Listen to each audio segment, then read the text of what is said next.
There's a shape on the ground of lines like a maze in a hedge. Let me see if I can describe it. 2 lines. So something I probably would have to draw. It's kind of like a house within a house with no roof, no top bed of the roof.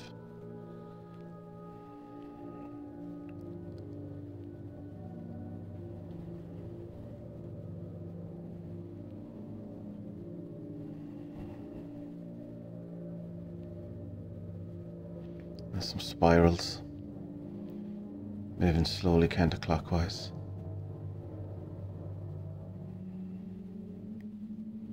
Sense of an eye directly in front of me, looking at me, trying to calm me down, trying to lower my energy.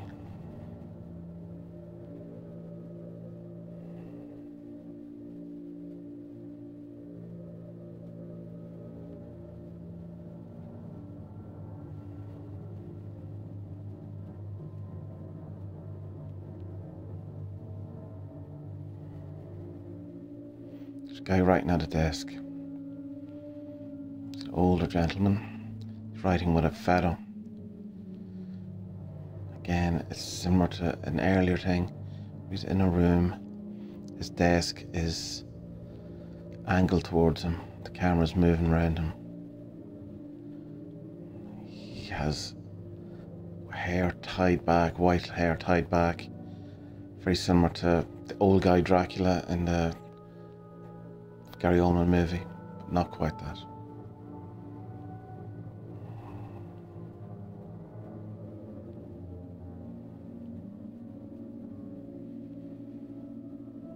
There's something almost though alien and not necessarily demonic, but something not human about him, supernatural about him.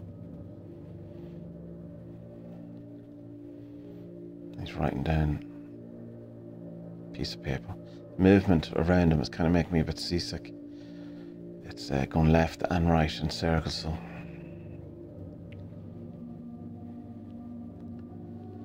okay, so there is a character who I assume is the Horn God, but his head is just the skull of a deer, and he's in the corner. He's leaning against like a shelf. There's blackness behind him of a door. He seems very casual. He's got a long black cloak on. The air in my actual room has dropped. It's quite intense. It's a huge sense of presence.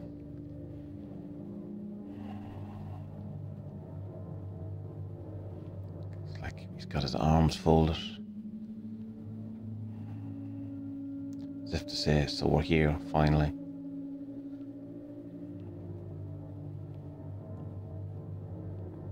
And either him or me, someone says, shall we begin?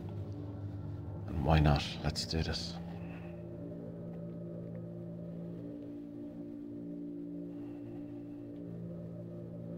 A hand pushing up from the ground, like a zombie.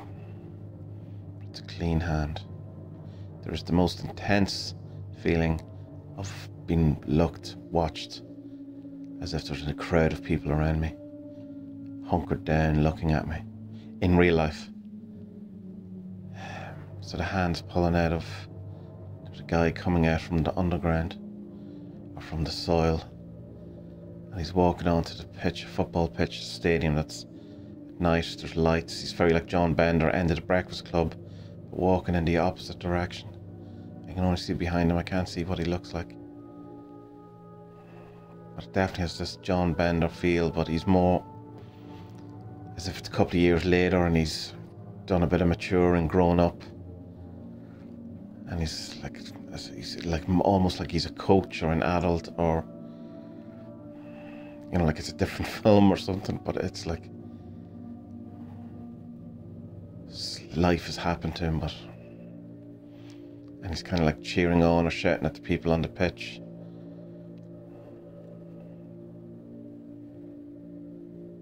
It's him on a train, bus. He's listening to something on headphones. I keep seeing he's wearing a red hat. He's doing that in the last thing as well. He's his head against the window. He's looking kind of mournfully, or he's not happy. He's like almost depressed, or like life didn't work out for him or something. He's just going through motions, unsatisfied. Someone sits down beside him, a very, very tall man that's in some way also an insect. The guy lifts his kind of mantis hand and lifts his hat, okay, as if to say hello to him. John Bennett character's kind of looking at him, moves over slightly, kind of a bit annoyed, that he's taken up maybe too much of the seat or something like that, and trying to, make a scene, or not make a scene, but make acknowledgement that you're, I'm moving off my part of the seat that you've just taken. But this mantis guy with the hat and that dark close coat is just sitting there.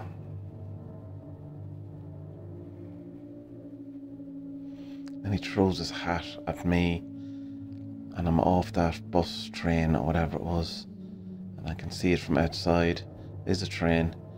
It's darting through a city, above a city, like the track is above the city. It's night time. I'm moving away, following this hat.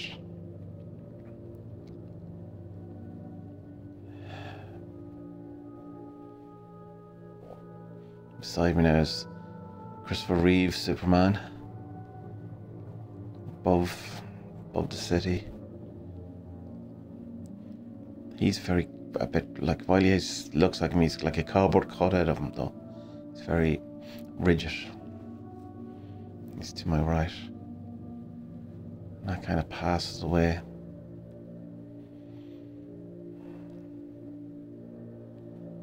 I'm kind of looking, there's some lights down below me, something like as if it's a Parliament building or something important. I cannot over-describe how intense the feeling of being looked at feels right now.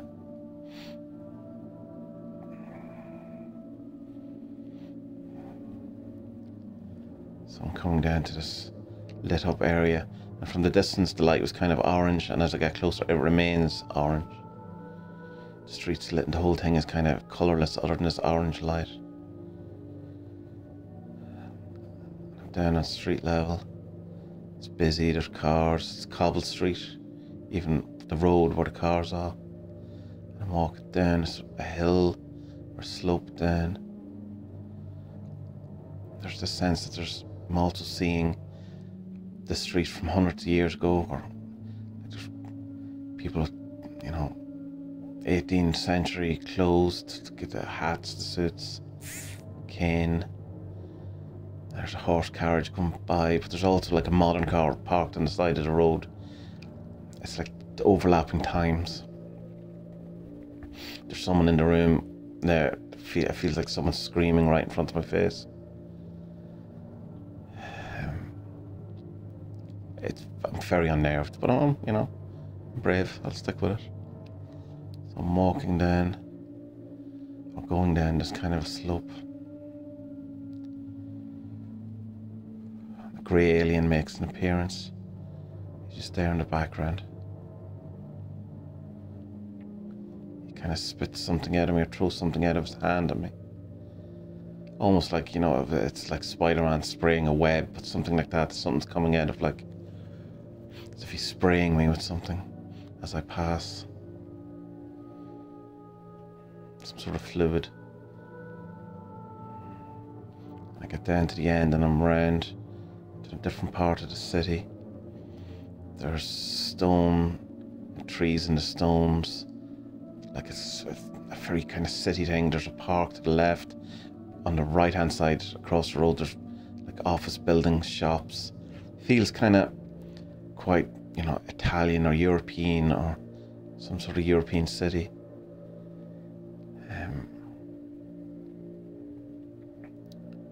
Very aware of my hands at the moment. So I'm going to walk down to the left.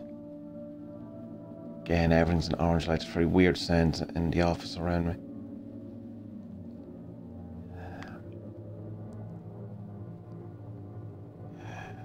There's an insect guy sitting on a bench. Like a huge fly. He's wearing like a brown coat. Like a John Constantine coat. I just walk past him.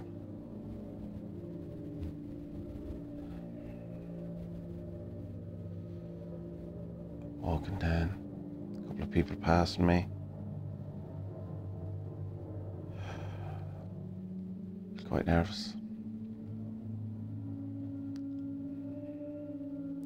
I'm reminded of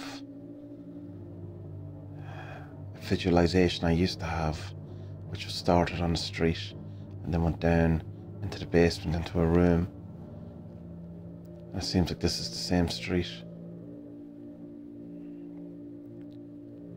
So I'm kind of looking for that, I suppose. That basement steps down to a basement. But I don't know, it's something saying that's not what I should be doing, you know. Just standing in the street, kind of looking around, waiting for something to happen. And so I was like, is there anyone here who can talk to me, who can guide me, who can tell me what's going on, what this is about, what I should be doing?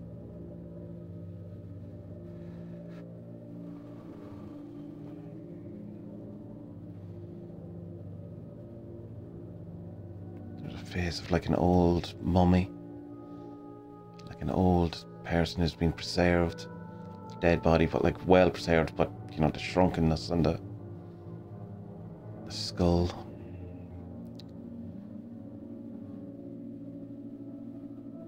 And then the death card from the top tarot is there. I'm holding it in my hand now, sitting down, lying down on stairs in the street. I'm looking at it. I'm kind of lying back, my left hand holding it, my right hand kind of propping me up a bit in these stairs. And there's people coming around. There's like a wall in front of me with an opening. And there's loads of people walking around, walking towards me. They're all wearing black, like lots of them. And they're sort of surrounding me now. I can't really make out the faces. Some with top hats, some are wearing dresses, some are just wearing t-shirts and jeans. I feel like they're all in the room with me now as well. I'm just kind of standing now. So I ask, who are you? Oh, I'm very nervous.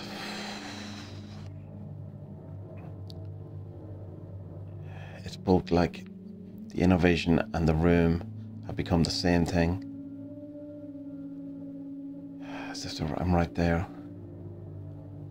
I suppose I am kind of lying in the same position as I am in the vision. And I feel I am totally surrounded by people in this room there. These same people in black, all around me. Who are you?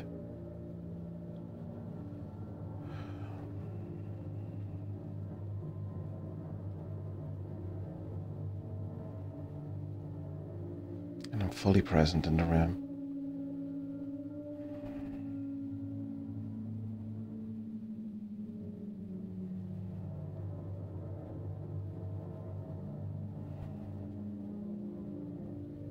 There's kind of a sense of we are the ancestors, but that feels like a lie. Not a lie, but that doesn't feel the truth. It feels like something I'm saying rather than they're saying. Like that feels what it's appropriate, that I would put, that's a label I would put on this, but it's not what they are.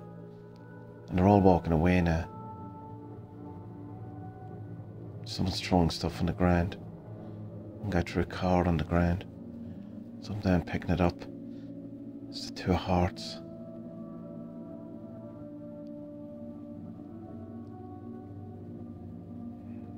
So they're all walking away, and I'm kind of seeing it from the ground level. Like I'm lifting up the card. It's the Queen of Hearts. There's another one. I'm very close. Got 6 of diamonds. A 7 of diamonds.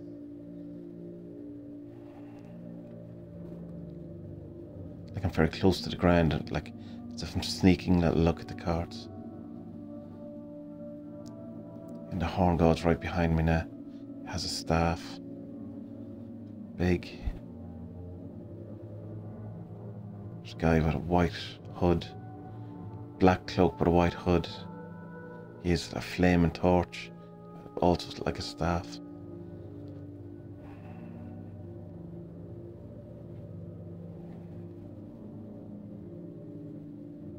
Ganesha now is here as well. He's over in the corner. He's against a wall.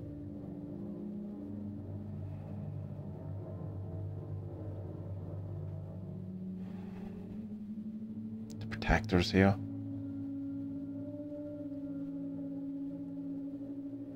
There's someone else here. Someone just off the distance. A guy in a suit, smoking a cigarette. Well dressed, suave.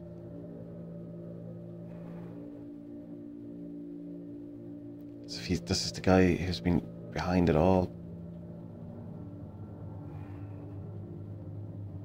There's a bit of a John Constantine feel, but it's not John Constantine. It's something else. He says, you know who it is. I'm saying, I don't know who it is. I'll be honest. He's kind of going in and out of the light, like there's blinding light on him, but it's kind of, rather than there's definitely someone in the room. Rather than illuminating him, he is, he kind of distorts his features or blanks his features, as if it's been overexposed. Everything is feeling overexposed, like almost like an explosion has gone off, like a nuclear warhead has gone off. There's something far too bright, so you can see the shadows behind people, but no features. Wave of panic has come over me. There's someone flying through the air towards me. It's like a Japanese guy, like a samurai or something. Quite intense emotions of panic.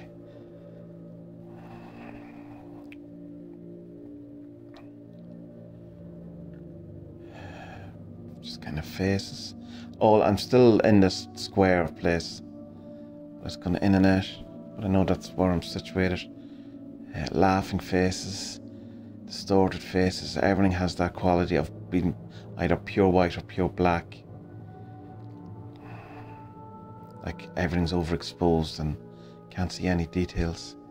Or as if they're coming in through the shadows, or coming in, you know, as if the features are being made out of sand, you know that, or you know those things where you push your hand through, or your face through, and it's like an ornament or something, but it leaves a mark.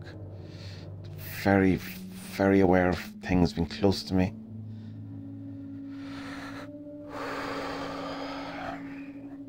As if people are leaning in very close into my actual space.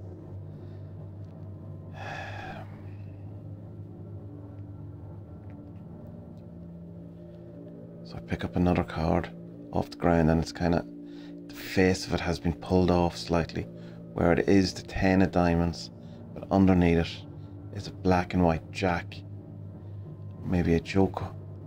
As I'm ripping off the front of it, and kind of, it's like ripping off a sticker off a book or something. I didn't get the whole thing, but revealed underneath it is like the death card again, but from the Tarot de Masai.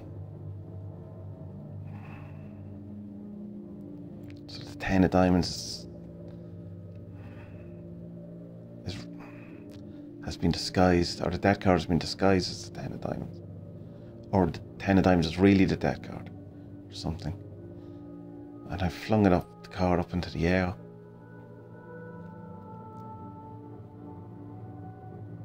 And it got caught by someone who's wearing like a Phoenician mask. He's like the Marquis, is what he's saying. He's the Marquis. Or the Marquis, whatever that way you pronounce it. He's got velvet clothes on, a hat, this Phoenician mask. There's a carriage behind him. He's directly in front of me, down the street of it. So I walk down towards him. I get up, walking towards him.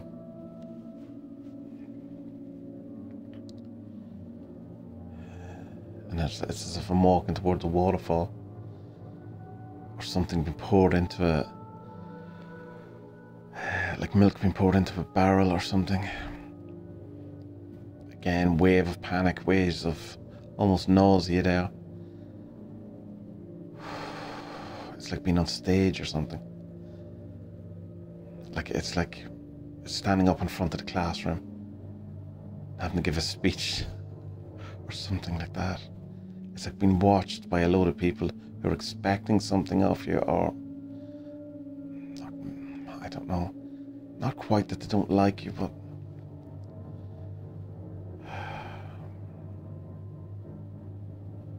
so he hands me back the card, and it's an ace of spades.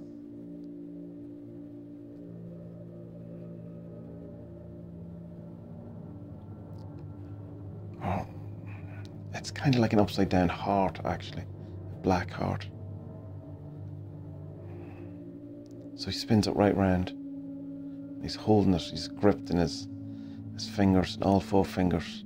He's holding it down, he's making me look at it. It's like a Rorschach. And he's bent down. He's kind of pulsing on his hips. He pulls out another card. And this one's torn and ripped and burnt. I can only see half of it. It's actually still kind of smouldering. I don't know what's on that card. Then his left hand, and then he's going back and forth between these 2 cards.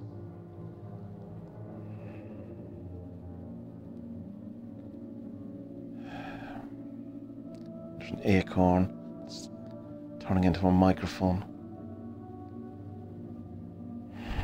I just sit down on the ground, fall down, hands behind me. Very oppressive kind of feeling of in the air.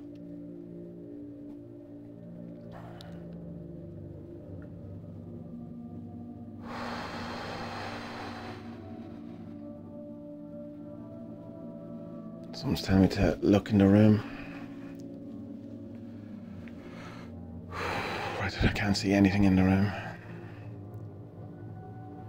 I am freaked. I have shivers all down my body. It's that sense of someone walking on your grave or something like that.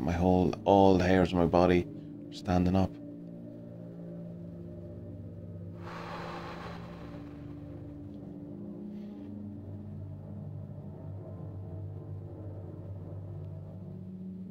It doesn't feel like it's the end yet.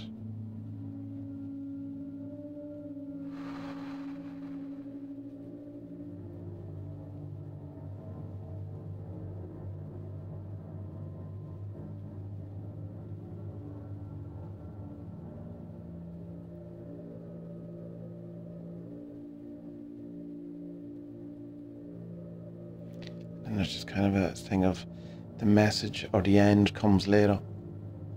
And like as if the synchronicity or whatever, I'm going to hear it later, or I'll know what it is later. It's not quite now. But well done for getting here.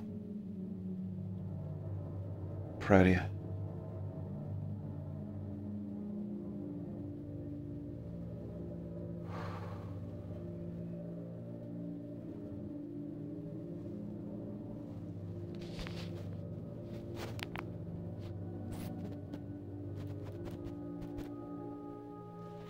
I think that's it for now.